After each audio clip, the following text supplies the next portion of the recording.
선생님, 이렇게 찾아와 주셔서 감사해요. 여보세요? 집밥 냄새가 참 좋네요. 요즘은 건강 생각해서 밥보다 견과를 더 먹어요. 심장에 좋다잖아요. 그렇죠. 심장엔 좋죠. 하지만 신장은요? 저는 아직도 박준호 씨, 68세가 응급실로 실려왔던 그날의 모습을 생생히 기억합니다. 온몸이 지쳐 축 늘어진 채 팔다리는 붓고 혈압은 위험할 정도로 높았습니다. 그는 힘겹게 단 한마디를 반복했죠. 저는 그냥 견과류만 먹었을 뿐데요, 의사 선생님. 제가 뭘 잘못한 거죠? 하지만 그는 몰랐습니다. 그가 건강식품이라 믿어왔던 그 견과류들이 수년 동안 그의 신장을 조용히 망가뜨리고 있었다는 사실을요. 저는 내과 전문의 이현우입니다. 35년 넘게 노인 환자들을 진료하며 수많은 인생을 지켜봤습니다.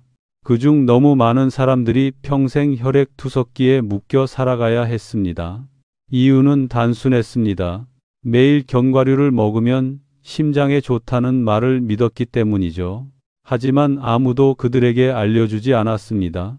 60세가 넘으면 젊을 때의 건강식이 오히려 독이 될 수 있다는 것을. 그날 밤 박 씨의 소변은 우윳빛으로 탁했고 표면엔 하얀 거품이 가득했습니다.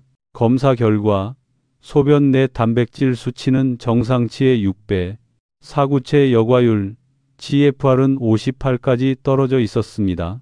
더 안타까운 건 그는 한 번도 담배를 피운 적 없고 술도 독성이 있는 약도 전혀 복용하지 않았다는 것입니다. 그의 유일한 죄는 매일 아침 심장에 좋다며 소금에 구운 캐슈넛 한 봉지를 꾸준히 먹은 것이었습니다. 제가 그에게 혹시 소변에 거품이 있었나요? 라고 묻자 그는 웃으며 이렇게 답했습니다. 있긴 했어요. 근데 그냥 비누 때문인 줄 알았죠. 아니요. 그것은 비누가 아니라 신장이 절망 속에서 보내던 구조 신호였습니다. 한국에서는 오래전부터 아몬드, 캐슈넛, 땅콩 같은 견과류가 건강식품, 젊음을 지켜주는 음식, 심장에 좋은 음식으로 알려져 있습니다. 하지만 50세 이후 신장 기능이 떨어지기 시작하면 이 좋은 음식이 오히려 무거운 짐이 됩니다. 신장은 더 이상 과도한 옥살산, 나트륨, 지방을 배출할 힘이 없습니다. 그 결과 이 성분들이 몸속에 쌓여 결석을 만들고 염증을 유발하며 결국 만성 신부전으로 이어집니다. 제가 고령 환자들에게 왜 많은 사람들이 투석을 받는다고 생각하시나요? 라고 물었을 때 10명 중 8명은 약 때문이에요 라고 답했습니다. 하지만 진실은 다릅니다. 그 원인 중 상당수가 음식, 즉 우리가 매일 건강하다 믿으며 먹는 것들입니다. 이건 듣기 불편한 이야기일지도 모릅니다. 하지만 저는 진실을 말해야 합니다. 왜냐하면 저는 너무 많은 사람들의 고통을 단지 한 줌의 견과류에서 시작되는 것을 보았기 때문입니다. 밤에 자주 깨는 사람, 아침에 눈이 붓는 사람, 혹은 단지 피곤하다고 생각하는 사람들. 그러다 어느 날 검사표에 GFR 50이라는 숫자가 찍히면 이미 늦은 경우가 많습니다. 그래서 오늘 저는 60세 이후 대부분의 사람들이 한 번도 들어본 적 없는 진실을 말씀드리려 합니다. 겉보기엔 무해하지만 잘못된 방식으로 먹거나 타이밍을 놓치면 하룻밤 사이에도 신장을 손상시킬 수 있는 3가지 견과류가 있습니다. 그 종류, 작용 원리, 그리고 안전하게 먹는 방법까지 이 시간에 하나씩 알려드리겠습니다. 저는 결코 겁을 주기 위해 이 말을 하는 게 아닙니다. 이건 두려움의 이야기가 아니라 이해의 이야기입니다. 60세 이후의 건강은 미래의 질병 예방이 아니라 오늘의 식탁 위 선택에서 시작됩니다. 만약 지금 어떤 견과류가 내 신장을 망가뜨리고 있을까 궁금하시다면 그리고 오늘부터 신장을 지키는 방법을 배우고 싶다면 영상 끝까지 함께 해주세요. 또 본인이나 가족의 건강을 진심으로 생각하신다면 이 채널을 팔로우하시고 댓글에 이를 남겨주세요. 그럼 제가 신장 기능 저하의 초기 신호와 피해야 할 음식들에 대해 더 깊이 설명드리겠습니다. 우리는 함께 배워갈 겁니다. 단지 오래 사는 법이 아니라 걱정 없이 평온하게 사는 법을요.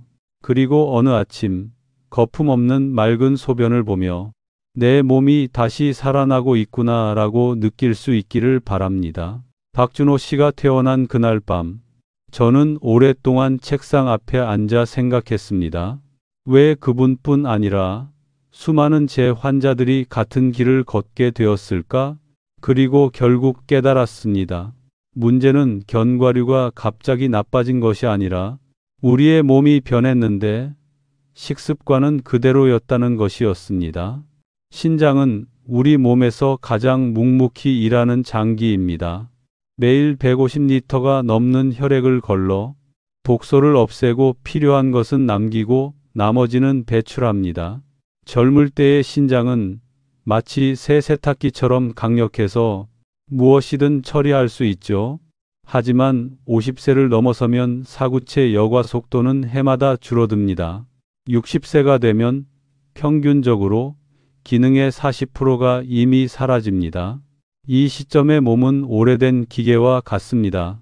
아직은 작동하지만 조금만 무리시키면 과열되고 고장나며 도와달라는 신호를 보냅니다. 문제는 대부분의 사람들은 그 신호를 듣지 못한다는 것입니다.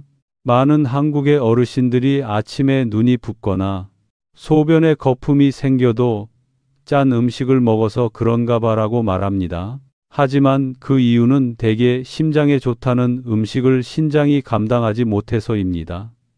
저는 수십 년 동안 진료하며 한 가지 공통점을 발견했습니다.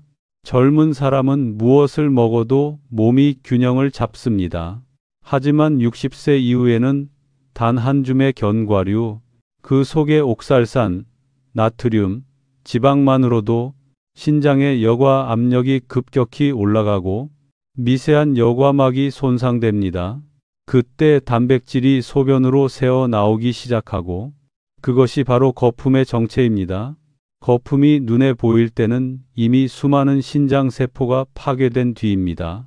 72세의 최명숙 씨도 그런 환자 중 한 분이었습니다. 매일 아침 따뜻한 물 한 잔과 함께 캐슈넛, 아몬드, 건포도를 드셨죠. 그녀는 말했습니다. 이게 완벽한 아침 식사라고 생각했어요. 그러나 6개월 후 얼굴이 붓고 두통이 잦아졌습니다. 소변에서는 특유의 냄새가 났고 검사 결과 사구체 여과율 GFR은 54, 혈중 옥살산 수치는 기준치의 2배였습니다. 그녀는 놀란 눈으로 제게 물었습니다. 저는 나쁜 건 아무것도 안 먹었어요. 전부 다 깨끗한 음식만 먹었는데요. 의사 선생님. 저는 조용히 대답했습니다. 맞습니다. 음식은 깨끗했지만 신장은 이제 그렇게 깨끗하지 않습니다. 왜 이런 일이 생길까요? 50세 이후 우리 몸 안에서는 세 가지 조용한 변화가 일어납니다. 첫째, 혈관이 점점 단단해지며 신장으로 가는 혈류량이 줄어듭니다. 그 결과 염분과 노폐물을 배출하는 힘이 떨어집니다. 둘째, 지방과 옥살산을 분해하는 효소가 줄어듭니다. 이 물질들이 피 속에 쌓여 신장 조직에 염증을 만듭니다. 셋째, 췌장의 반응 속도가 느려져 탄수화물이나 천연 당분조차 혈당을 높이고 결국 신장을 간접적으로 손상시킵니다. 복잡하게 들리지만 결론은 간단합니다. 나이 든 몸은 더 이상 젊은 몸이 아닙니다. 그런데 젊었을 때처럼 먹는다면 신장은 늙은 몸으로 젊은 시절의 일을 버티게 되는 셈이죠. 신장을 얇은 거름망이라고 생각해 보세요. 소금기나 옥살산이 많은 견과류를 먹을 때마다 수천 개의 미세한 결정이 그 망에 달라붙습니다. 한두 번은 괜찮습니다. 하지만 매일 반복되면 망은 조금씩 찢어집니다. 그리고 어느 날 소변이 거품을 내며 오랜 세월의 손상이 눈에 보이게 됩니다. 서울의 의대 강의 시간에 제가 학생들에게 물었습니다. 왜 노인 환자들이 쉽게 신부전에 걸릴까요? 한 학생이 말했습니다. 고혈압 때문입니다. 다른 학생이 덧붙였습니다. 당뇨 때문입니다. 저는 웃으며 말했죠. 둘 다 맞아요. 하지만 가장 중요한 게 빠졌습니다. 그들이 무해하다고 믿는 식습관 말입니다. 우리는 약만이 신장에 해롭다고 생각하지만 사실 음식도 약이 될 수도 독이 될 수도 있습니다. 젊을 때는 캐슈넛이나 땅콩 한 줌쯤 아무렇지 않지만 신장 기능이 60%로 떨어진 상태에서는 그 안에 나트륨과 옥살산이 피 속에 남아버립니다. 몸은 그것을 배출하려 애쓰지만 그 과정에서 단백질이 함께 새어나가죠. 그래서 나이 든 분들이 견과류를 자주 먹으면 밤에 소변을 자주 보거나 아침에 얼굴이 붓거나 소변이 거품을 일으키는 겁니다. 더 무서운 건 신장은 통증을 느끼지 못한다는 것입니다. 몇 달 동안 손상이 진행돼도 아무 증상이 없습니다. 아프지도 열이 나지도 않죠. 단지 조금 피곤하고 조금 붓고 혈압이 약간 오를 뿐입니다. 그리고 그제야 이상함을 느꼈을 땐 이미 늦은 경우가 많습니다. 그래서 저는 늘 환자들에게 이렇게 말합니다. 몸이 변했다면 먹는 방식도 바꾸세요. 저는 견과류를 금지하라고 하지 않습니다. 다만 나이와 건강 상태에 맞게 먹는 법을 배우라고 합니다. 하지만 그 전에 꼭 알아야 할 것이 있습니다. 신장이 약한 사람에게 가장 위험한 세 가지 견과류. 이 세 가지를 피하기만 해도 신장 기능의 절반 이상을 지킬 수 있습니다. 현재 한국인은 1년에 평균 4kg 이상의 견과류를 섭취합니다. 대부분 붉은 고기를 대신하고 콜레스테롤을 줄이기 위해서라 말하지만 그들은 한 가지를 잊고 있습니다. 콜레스테롤은 낮출 수 있지만 신장은 다시 태어나지 않는다는 사실을요. 심장은 회복할 수 있지만 한 번 손상된 신장세포는 다시 돌아오지 않습니다. 한 세포가 죽을 때마다 그것은 영원히 사라집니다. 많은 환자들이 단지 소변에 거품이 생겼다는 이유로 병원에 오지만 그들의 검사표에는 이미 GFR 50대라는 숫자가 찍혀 있습니다. 저는 몸에 좋은 음식만 먹었는데요. 견과류요. 그 말이 나올 때마다 저는 조용히 한숨을 쉽니다. 이건 두려움을 주기 위한 이야기가 아닙니다. 그저 현실을 깨닫게 하기 위한 이야기입니다. 60세 이후의 몸은 더 이상 젊은 시절의 몸이 아닙니다. 젊은 사람들은 캐슈넛, 땅콩, 마카다미아를 먹어도 괜찮지만 노년의 신장은 그 속의 나트륨, 옥살산, 기름 한 방울까지 모두 부담으로 느낍니다. 그 습관을 계속 이어간다면 몸은 조용히 대가를 치르게 될 겁니다. 다리가 붓고 소변에 거품이 생기고 검사표에 GFR 58이라는 숫자가 찍히는 순간 그땐 어떤 견과류도 신장을 구할 수 없습니다. 그래서 저는 오늘 여러분께 꼭 알려드리고 싶습니다. 지금 이 순간 수많은 사람들의 신장을 망가뜨리고 있는 세 가지 착한 척하는 견과류들.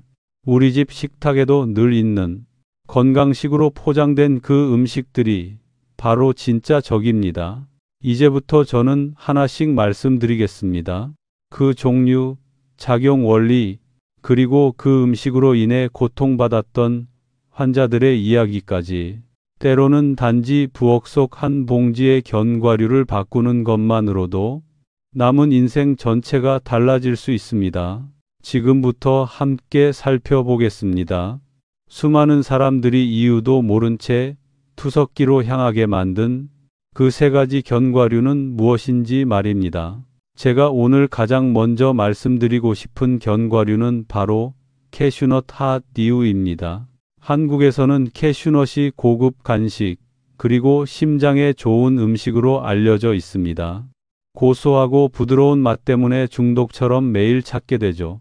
하지만 대부분의 사람들은 이 작은 견과 안에 신장을 위협하는 옥살산, 억살레이트이 다량 들어있다는 사실을 모릅니다. 옥살산은 체내에서 칼슘과 결합해 신장 결석을 만드는 주범입니다. 서울대학교 연구팀의 조사에 따르면 하루 50지 이상의 캐슈넛을 장기간 섭취하면 60세 이상에서는 신장 결석 위험이 2배 이상 높아진다고 합니다. 젊을 때는 신장이 옥살산을 쉽게 배출하지만 노년기에는 세뇨관이 약해지고 여과막이 손상되어 옥살산이 몸속에 남아 침착됩니다. 처음엔 미세한 찌꺼기 수준이지만 결국 진짜 결석으로 자라납니다. 저는 한 명의 환자를 잊지 못합니다. 66세 강미래 씨, 매일 아침 요가를 즐기며 활기찬 분이었습니다. 그녀는 캐슈넛이 피부를 좋게 하고 에너지를 준다며 커피와 함께 작은 한 줌을 매일 먹었습니다. 하지만 4개월 후 그녀는 허리에 묵직한 통증을 느꼈고 그 통증이 점점 심해져 복부까지 퍼졌습니다. 초음파 결과 오른쪽 신장의 사르미엠 결석, 혈중 옥살산 수치는 정상의 3배였습니다. 소금도 술도 약도 없던 그녀의 유일한 습관은 단지 공복에 캐슈넛 한 줌이었을 뿐입니다. 제가 설명을 마치자 그녀는 멍하니 말했습니다. 좋은 줄만 알았지 이렇게 위험할 줄은 몰랐어요. 캐슈넛 자체가 독은 아닙니다. 하지만 배출 능력이 떨어진 몸에서는 독이 됩니다. 특히 공복에 먹으면 옥살산 흡수가 급격히 빨라지고 몇 시간 내에 소변 속 칼슘 농도가 상승하면서 수많은 미세결정이 신장 여과막을 찌르기 시작합니다. 당신은 통증을 느끼지 못합니다. 단지 허리가 조금 뻐근할 뿐이죠. 하지만 그 순간에도 여과막은 서서히 찢어지고 단백질이 새어나가면서 거품료가 생깁니다. 그래서 아침마다 소변에 거품이 생긴다면 그건 단순한 비누거품이 아니라 신장이 보내는 경고일 수 있습니다. 60세 이후라면 캐슈넛은 일주일에 12개 이하, 공복 섭취 금지, 그리고 먹은 뒤 반드시 물 한 컵. 이 세 가지를 꼭 지키세요. 두 번째로 위험한 견과류는 소금 또는 꿀에 절인 땅콩더우, 피입니다. 마트에서도, 카페에서도, 식당에서도 쉽게 볼 수 있죠. 단백질이 풍부하고 심장에 좋고 콜레스테롤을 낮춘다. 이 말은 맞습니다. 단 소금과 당이 첨가되지 않은 땅콩일 때만요. 하지만 요즘 시중 제품 대부분은 작은 봉지 하나에 나트륨 700, 800 밈직을 포함하고 있습니다. 이건 WHO가 권장하는 하루 최대 섭취량의 절반입니다. 이제 70세라고 가정해 봅시다. 신장은 이미 젊을 때보다 40% 느려졌습니다. 이때 짠 땅콩 한 봉지를 먹으면 혈중 나트륨이 급상승하고 몸은 이를 희석하기 위해 물을 붙잡습니다. 결과는 부종, 고혈압, 그리고 사구체 압력 폭등입니다.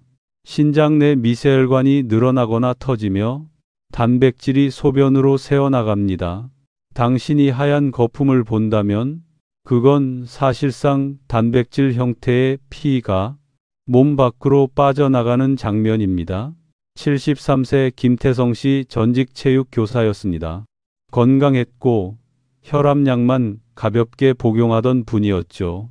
어느 날 피로감과 얼굴 부종으로 내원했습니다. 검사 결과 사구체 여과율은 82에서 61로 단 2달 만에 급락했습니다. 이유를 묻자 그는 말했습니다. 술을 끊고요. 대신 밤마다 TV 보면서 꿀땅콩을 조금 먹어요. 자연 에너지잖아요. 저는 말문이 막혔습니다. 그가 먹던 땅콩 한 봉지엔 당 20g, 나트륨 700mg 들어 있었습니다. 노인에게는 그 한 봉지가 신장에게 밤새 일하라고 채찍질하는 것과 같습니다. 다행히 완전히 중단하고 수분 섭취를 늘린 뒤 신장 수치가 서서히 회복되었습니다. 그는 말했습니다. 한 달만 늦었어도 투석을 받았을 거예요. 땅콩 자체는 나쁘지 않습니다. 문제는 가공 과정에서 첨가된 소금과 설탕입니다. 먹고 싶다면 소금이나 꿀이 첨가되지 않은 생땅콩 또는 건조 땅콩을 선택하세요. 그리고 식사 후 한 줌 정도 TV를 보며 무심코 먹는 습관은 절대 금물입니다. 그럴 땐 양 조절이 불가능해집니다. 세 번째는 흔히 견과류의 여왕이라 불리는 마카다미아입니다. 이름부터 고급스럽죠. 좋은 지방이 많고 피부에 좋고 콜레스테롤을 낮춘다. 이 역시 사실입니다. 하지만 젊고 대사가 활발한 사람에게만 해당됩니다. 마카다미아의 75%가 지방, 그중 대부분은 포화 지방입니다. 30개, 즉 작은 한 줌에 200kcal 이상이 들어 있습니다. 밥 한 공기와 맞먹는 열량이죠. 60세 이후에는 대사 속도가 약 30% 떨어집니다. 그 결과 태워지지 않은 지방이 간과 혈관에 쌓이고 신장에도 부담을 줍니다. 70세 한석우 씨 은퇴한 사업가였습니다. 기름진 음식은 안 먹어요. 그 대신 매일 저녁 마카다미아 한 줌. 호주산 최고급이죠. 그는 그렇게 말하며 웃었습니다. 그러나 검사 결과는 달랐습니다. 혈중 지방 수치 2배 상승, 간 수치 이상, 그리고 사구체 여과율 59. 저는 조용히 말했습니다. 그 가장 비싼 견과류가 지금 신장을 가장 비싸게 갚게 만들고 있습니다. 3달간 마카다미아를 완전히 끊고 소금이 없는 호두로 대체하며 매일 가벼운 산책을 병행하자 그의 신장 수치는 67로 회복, 혈중 지방은 30% 감소했습니다. 그는 웃으며 말했습니다. 이렇게 큰 차이가 날 줄 몰랐어요. 마카다미아는 젊은 세대에겐 훌륭한 음식이지만 노년층에겐 신장에 무게추가 됩니다. 신장은 과도한 지방과 지질 찌꺼기를 배출하려 애쓰다가 혈액이 끈적해지고 여과 속도가 느려지고 결국 독소가 쌓이는 악순환으로 이어집니다. 이 세 가지 캐슈넛, 가공 땅콩, 마카다미아, 그들은 모두 건강식처럼 보이지만 신장이 약해진 몸속에서는 달콤한 독으로 변합니다. 문제는 음식이 아니라 나이와 먹는 방식입니다. 매일 캐슈넛 한 봉지를 먹다가 응급실로 온 박준호 씨를 기억하시나요? 그분의 이야기가 바로 그 증거입니다. 신장은 하룻밤 만에 망가지지 않습니다. 하지만 하룻밤의 잘못된 선택이 그 파괴의 시작이 될 수 있습니다. 그럼 이제 견과류를 전혀 먹지 말라는 건가요? 아니요. 먹을 수 있습니다. 다만 올바른 종류, 올바른 시간, 올바른 양을 알아야 합니다. 작은 변화 하나가 당신의 신장을 평생 지켜줄 수도 있습니다. 이제 다음으로 신장이 보낸 가장 초기의 위험 신호들, 그리고 그 신호를 알아차릴 수 있는 방법을 말씀드리겠습니다. 혹시 아침에 발이 붓거나 소변에 거품이 생긴 적이 있나요? 그건 단순한 피로가 아닙니다. 신장이 당신에게 말을 걸고 있는 순간입니다. 몸은 늘 당신과 대화하려 합니다. 이제는 그 목소리에 귀를 기울일 차례입니다. 제 환자들 대부분이 진료실에서 결국 이렇게 고백합니다. 의사 선생님, 사실 신호는 있었어요. 다만 별거 아니라고 생각했을 뿐이에요. 그렇습니다. 신장은 결코 소리치지 않습니다. 심장처럼 조여오지도 않고 위처럼 타지도 않으며 관절처럼 쑤시지도 않습니다. 그저 아주 작고 섬세한 신호를 보낼 뿐이죠. 하지만 그 미세한 신호들이야말로 병이 문을 두드리는 첫 소리입니다. 첫 번째 신호는 거품료 소변 거품입니다. 많은 분들이 변기에 세제가 남아서 그런가 라고 생각합니다. 그러나 실제로 거품이 생기는 이유는 혈액 속 단백질이 신장의 여과막을 통과해 소변으로 새어나오기 때문입니다. 건강한 신장은 단백질을 걸러내지만 손상된 사구체는 그걸 막지 못해 미세한 단백질이 소변에 섞여 작고 고운 거품으로 그리고 오래 남는 거품으로 나타납니다. 만약 아침마다 거품이 눈에 띄게 많고 세제나 세정제가 아닌데도 사라지지 않는다면 그건 신장이 도와줘요 라고 말하고 있는 것입니다. 이 시기엔 통증도 피로도 없습니다. 하지만 손상은 이미 조용히 퍼지고 있습니다. 두 번째 신호는 아침 부기입니다. 눈 주위나 발목이 살짝 붓는다면 단순히 잠을 많이 자서 생긴 현상이 아닙니다.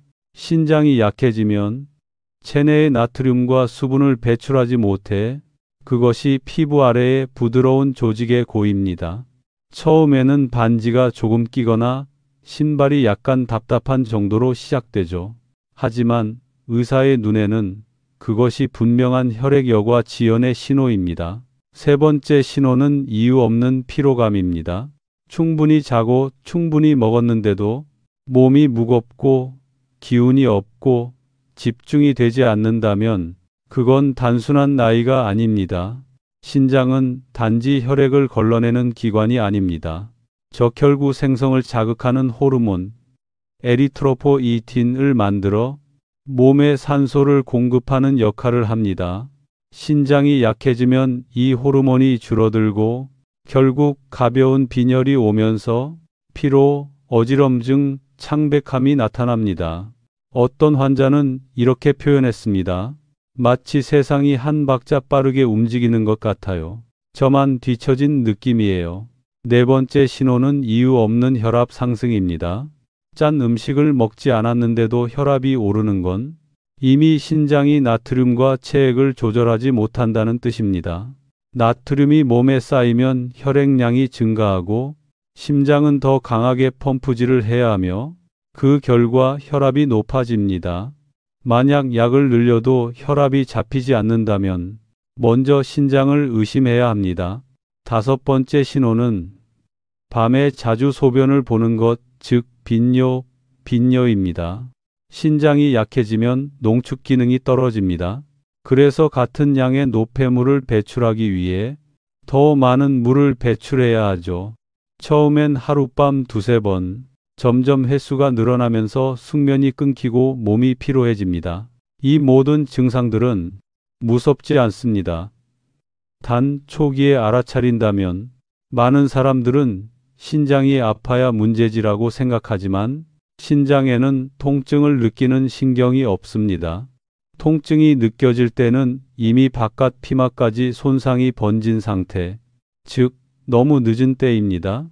72세의 최명숙 씨 캐슈넛을 즐겨 먹다 신장 결석으로 입원한 분을 기억하시나요? 제가 그녀에게 물었습니다. 증상이 생기기 전 몸에 이상이 있었나요? 그녀는 한참 침묵하다가 대답했습니다. 있었어요. 물을 적게 마셔서 그런 줄 알았죠. 소변에 거품이 자꾸 생겼거든요. 그 한마디가 지금도 마음에 남습니다. 그녀가 단 몇 달만 일찍 병원을 찾았더라면 모든 게 달라졌을지도 모릅니다. 그러니 기억하세요.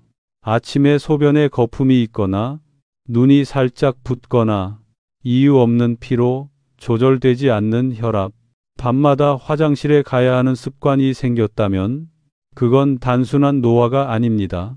신장이 당신에게 도움을 요청하는 신호입니다. 신장은 60년 넘게 한순간도 쉬지 않고 당신을 지켜줍니다. 하지만 그 충실한 장기도 한계가 있습니다. 당신이 소금, 옥살산, 지방으로 그를 혹사시킨다면 그는 아무 말 없이 조용히 떠날 것입니다. 그 일이 일어나기 전에 꼭 기억하세요.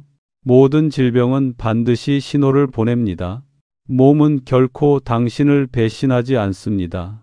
단지 당신이 아직 그 목소리를 듣는 법을 배우지 않았을 뿐입니다. 혹시 지금 이 글을 들으며 이렇게 생각하고 계신가요? 그럼 이제 견과류는 다 끊어야 하나요? 그렇지 않습니다. 저는 여러분이 견과류를 두려워하길 바라지 않습니다.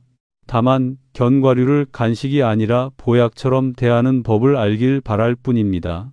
사실 제대로 고르고 올바르게 먹는다면 견과류는 신장뿐 아니라 심장, 혈관, 기억력까지 지켜주는 훌륭한 음식입니다.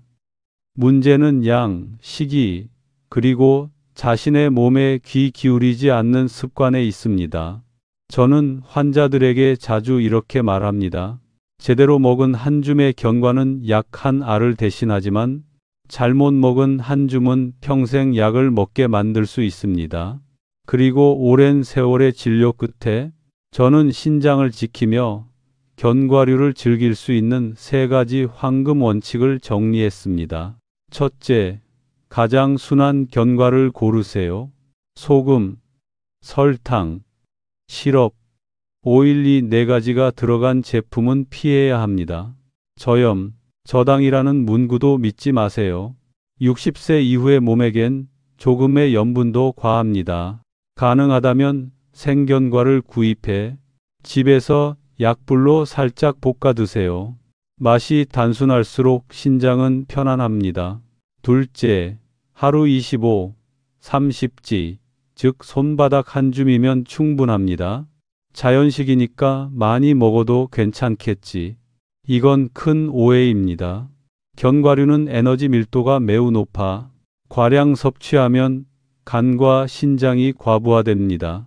한 줌이면 충분합니다.